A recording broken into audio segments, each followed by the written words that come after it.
Remember we were talking about implementation, and I think it was Tony Gatrell asked that key and difficult question this morning. So we built on that through the afternoon. We built on it hearing what some of our key speakers have said.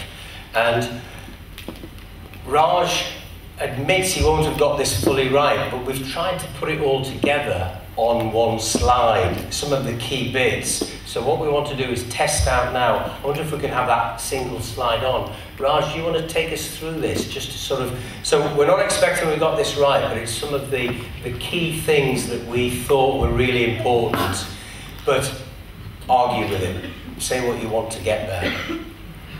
Thanks. Can you see it at the back? You may not, okay, can you read it? Okay. I have to say that I prepared it before lunchtime, before I heard you give your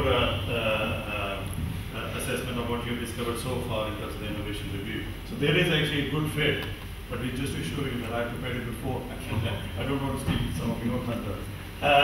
Really, that I don't know what you are like, but I like to think about what I'm taking away from events like this. And these were my 10 take-home messages, and then David and I had this chat, and we realized that we were on the same page. So it's become a joint thing. So the first one is innovate or die. I thought that was quite clear coming out throughout the conference. It's not an option. Second one was we have to do it. No one is going to do it for us. Sorry, we are alone here in one sense, but it's up to us to do it. Thirdly, stop thinking managerially. Yeah, we have to start thinking about creating the social movement, the champions, and not be constrained by the way we usually do business in NHS. And then clearly, David's point from the morning, we start with patient empowerment, use powerful evidence, what is the best for this issue, and we talk about the younger generations, and the scholars come in. It will be useful to have go beyond dogs and make it much more multidisciplinary for the younger generation, because we need to make it a lot more responsive. We had discussions about open reporting to drive standards up, or do we actually get in the public domain? There's this whole issue of how to raise the game and how to stretch people, because we're discovering that we're still rewarding people for doing things which were being done 20 years ago to some extent. And surely we should be raising that game a bit more and stretching people. Obviously, the incentive issue comes up repeatedly, what I call the what is in it for me test. So we need to think creatively. Okay. And you didn't hear any of that. You didn't say anything. So it's really that riveting, isn't it? Okay. You don't know what we start again in the while. So the last but one was think incentives. What is in it for me? And again, you mentioned some of this in your presentation, from different perspectives. And the final thing is that we already touched on earlier this morning, which is, it's a bit of an oxymoron, but how to make it innovation mandatory to some extent. I think your point is about compliance. Because we need to raise the bar here, we need to actually stretch people and get people to accept the best in the class, rather than, I think there was a lot of discussion about reinventing the wheel throughout the conference. So, thank you. But these are the things that we talked about at lunch.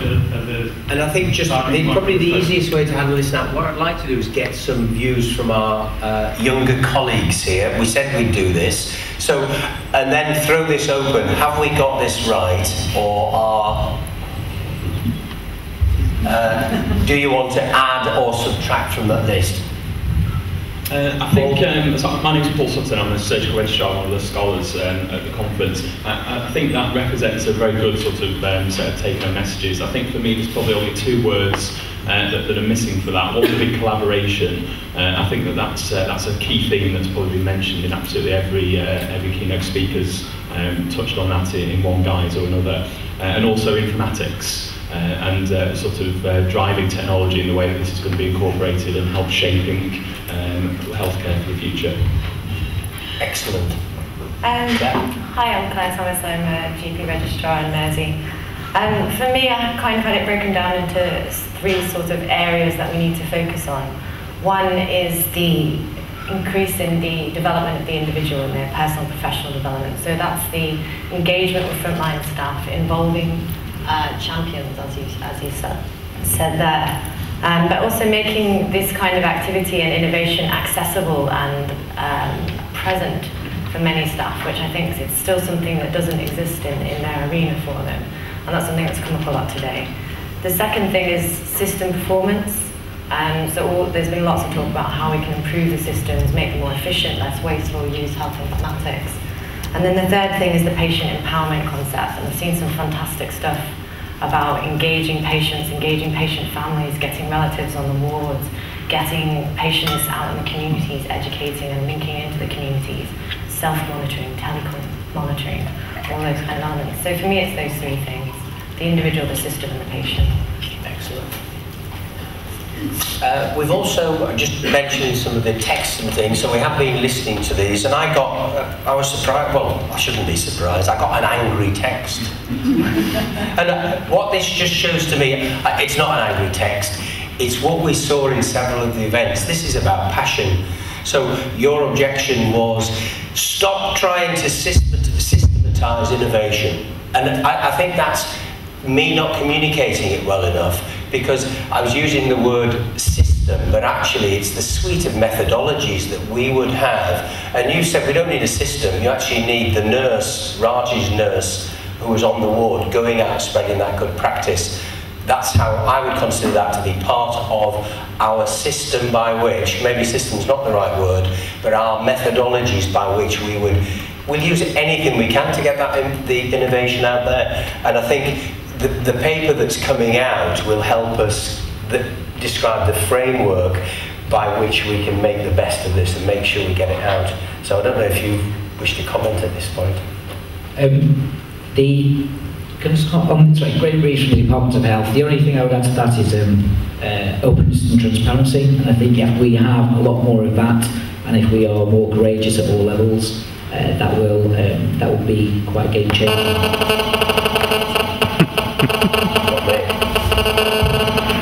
I'm off.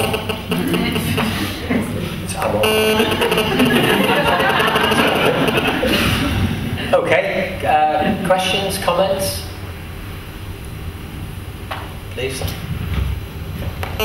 just have a concept, and that's the not invented here syndrome. Has anyone heard of that? Does anyone want to comment? You got offended.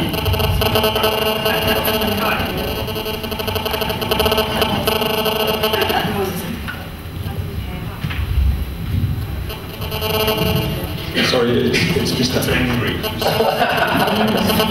I'm definitely off, so I don't know what's happening here. I just want to throw a few things on. I think some of it's captured on the screen there, and I think some of the things, and I didn't have the benefit of the session you ran on the innovation experience, so I suspect I might clash a bit with you, but who knows, you might have research to contribute. I think where I was just with a few colleagues at the back of the room this morning getting a little bit tetchy was around the fact that, for me, if you're going to have great innovation, you have to understand that it needs to be allowed to thrive and to be encouraged to thrive, because you can't force innovation. It comes and it happens, and you create the right atmosphere to do that. So it's about, for me, creating the right culture to do that. When you've got something, you move into maybe the adaptation phase, and different research people call it different things, but it's actually about how you roll that out. And I think one of the things that we're about to talk about there that you have to be really careful with adaptation is if you go and systematise that and say, right, everybody's going to do X, Y, and Z, you immediately run into the not invented here scenario, because it's easy for people to say, I've read that piece of paper, and actually it's not going to work here. And the thing I've learned with that is that, and Ian mentioned it earlier, and others have mentioned it, you've actually got to personalise that. You've actually got to get people to take it out, and sometimes you've got to be surreptitious about it and release people and quietly say to them, just go and talk to so-and-so about it and get in there and do it. That is very threatening to some people, but actually the private sector will do that. Ian talked about the espionage team.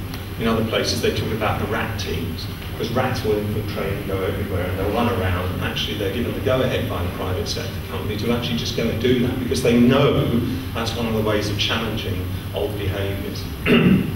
I think the last thing I would say is that it was just said that one of the things I suggested this morning, listening to Raj talk about the ward nurse who come up with that idea, was, well, instead of actually systematising it and actually saying, okay, everybody should be doing this, I'd be very tempted to say, just send your ward sister out to a few other ward sisters in place and say, hey, look, here's something we're doing. What do you think? Does this work? How can we do this? Nurse to nurse, talk about it, etc., etc. The problem we've got is our so-called health market gets in the way of that. Because Raj, possibly, I don't know because I didn't speak to him, might want to hold on to that idea as a competitive advantage. The other side of me says, things like that, I'm not sure how long you'll retain your competitive advantage. It may only be for 1 or 2 extra patients, so is it really worth it in the bigger picture? A few random thoughts. Yeah, no, that's very helpful, thank you. Just responding to that, I think we've agreed in the principle we're not hanging on to it.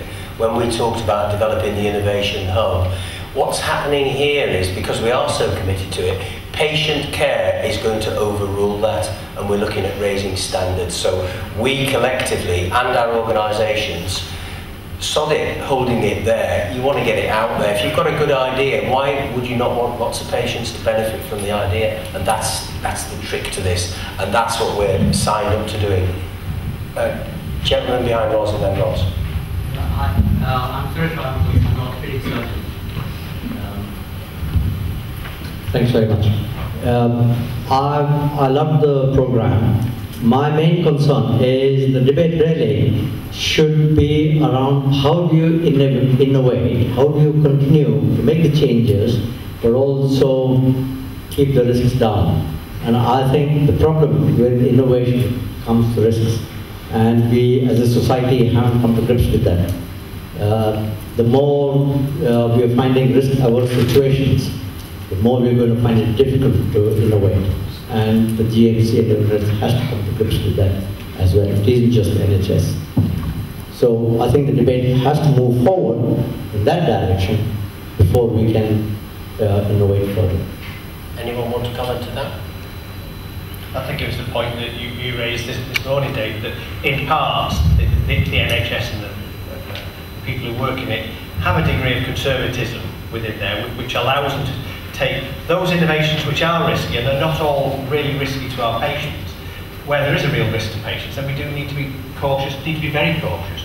But many of the things we do actually don't introduce any or very small risks, and we've got to be able to manage them in different ways. Those are too risky, yes, they'll go through a proper research phase initially with ethics and everything else, but there are other things we can just do, and we've got to be careful we don't treat them all the same. Raj? I was just going to share some recent discussion I had with a colleague of mine, Paul Moore, who's the Chief Risk Officer at South Manchester Hospital. I don't know if anybody from that hospital is here. He talks about risk appetite, and he's actually doing a lot of work in 2 ways. One is actually developing this whole notion that you're talking about, balance between risk and innovation, and basically trying to get a conceptual model for risk appetite. But more importantly, he's actually practicing it on his board. And you are right, actually. There's a danger for also the reason, financial, reputational, whatever it is. We are often risk averse. So it's just by way of information that is an important point, and there are colleagues actually working on this right now. Yeah, and I think it's the duty as healthcare professionals. Managing risk is what we do. It's what you do with patients all the time. So understanding and developing that concept is really important, and we need to get it in healthcare professions in training. Ross? One of the points that I was going to make, we've already talked about, and it comes up a lot about not reproducing the same wheel. And it's come up, and it came up across Europe last week with some of the things with innovation, in that we really need to enhance and use what we already have.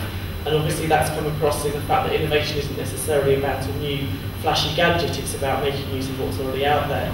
But I don't think that's just in terms of practice and the way that we do things in healthcare, in terms of individually. I actually think it's really important that we do that in organisations, structures and partnerships. We must use what's already out there that's working, the organisations that have been set up in the past to do these kinds of things. I would love, obviously, to see that the HIEX would continue in whatever frame that might be, rather than to see another thing come up as to how we should spread innovation again and how we should, but actually be better at what we've got. And I think in terms of that, maybe to go back and you know, some of the things that Graham was saying earlier, is to have that clear direction and mandate the importance of this, and then be allowed to have the remit to actually go out and do that to the best of our ability, without almost having the constant blocks of a new addition to that system and a new change that actually sometimes is more of a hindrance than a help. Thank you. I just wanted to, thinking back to this morning and what we heard about the innovation that Raj talked about, and the words he actually used were, the ward sister broke the rules. So she broke the rules, but you had a system that was interested in learning. So they were tracking their results, they saw that there was a change, they investigated why, and they didn't look at it from a point of view of punishing it. They started from a curious, open-minded approach to say, what's different? How is this different? And they were able to learn, and that is actually the key capacity to survive. And I think it's something that is an underestimated asset that health systems have. If you look at the FTSE 500, or FTSE 100, the number of private sector companies that have been around for 50 years is very small. Companies often live and die very quickly, and part of it is that they don't have the capacity to learn and respond. And the NHS is a structure that, yes, it's gone through lots of convulsions and reorganisations, but it needs to be hardwired as a learning institution. And that's part of what public health is supposed to be. And that was what was so exciting to hear, that innovation is not just stuff and things. It's relationships, partnerships, it's understanding, it's processes. And that was, I think, where the Hayek is so useful, because it bridges those two ideas, that you have learning and innovation, and that's what moves the organisation forward. Thank you very much. Get some final comments from the floor. I realise it is getting a bit late. Yeah. I thought, is it right when you say the NHS needs to be hardwired in health?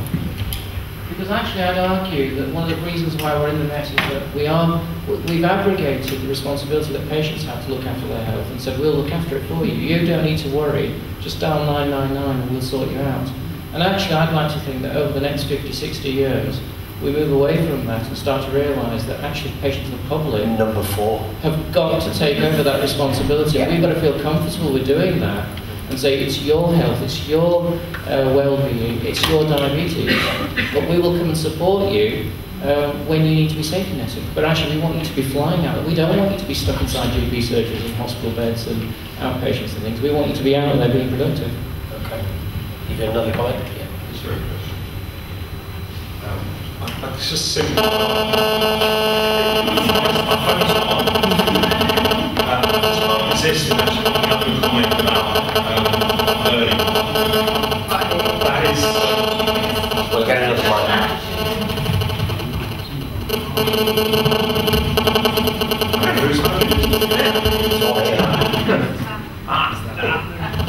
Hello. Sorry for the interruption.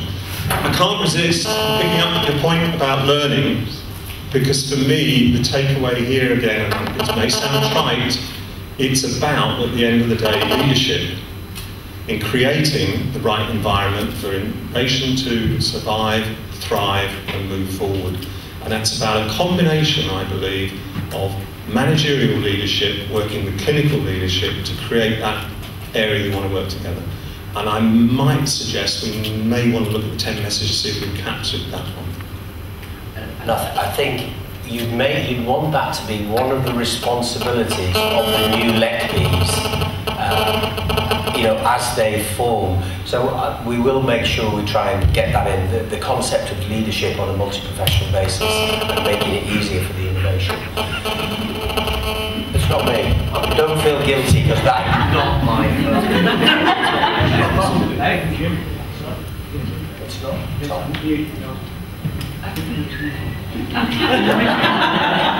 It's off. Just, are there any other final comments from the floor? If not, Tamsin, you have been to a lot of conferences, I know that. Yeah. So it may look like a setup, and it is a setup. Yeah. Just tell us us what you think, because you've come from outside here. You've seen this not working together for 2 days. Tell us what you think. Okay. Well, I think the first comment I would say is, I don't know how many of you are aware of the rather Byzantine dealings in Brussels, but the great and the good there have decided that the big key word for the future of Europe is innovation. Between now and 2020, they've decided that their vision for the whole future of Europe is that it will be a union of innovation. So you've linked in very nicely to the big ideas of Brussels. And I think it's challenging trying to understand how to identify and implement innovation at national or local level. Imagine what it's like with 27 countries. So there's a lot of discussion at many levels. And I think in this conference it's been very interesting to see, first of all, a very multidisciplinary mix, and you don't often get that at conferences.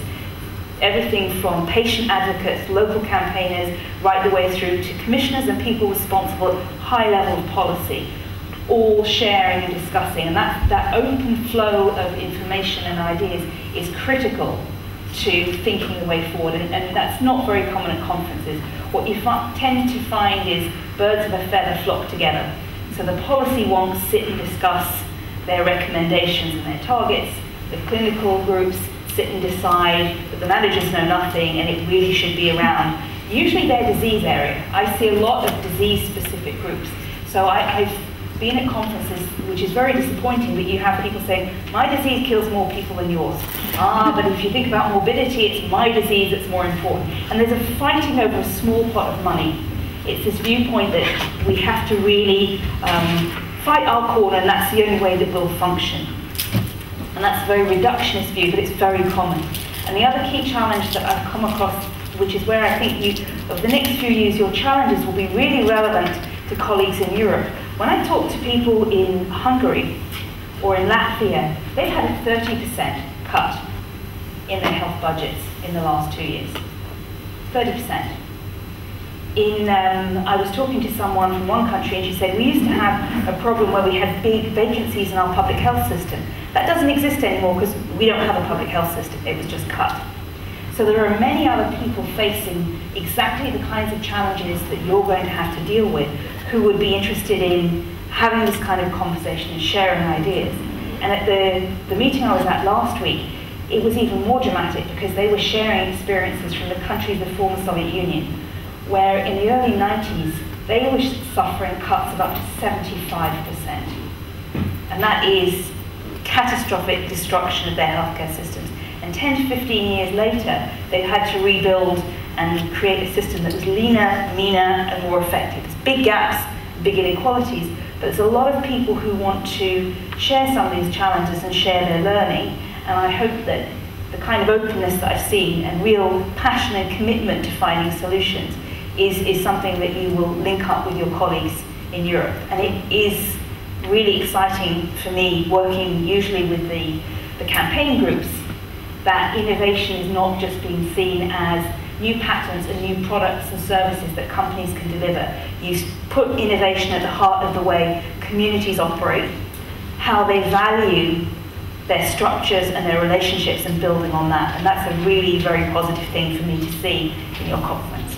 Thank you very much. So it's time to go home. Just remember Ian Cumming. Remember, it started off optimistic, it got depressed in the middle with the money, it ended up optimistic. So the final thank you is to you all, and the message is keep going. Knock on doors. Do whatever you have to. So we will all keep going together, and we'll see this thing through and see it into the future. It's about better quality patient care. Have a safe trip home. Thank you.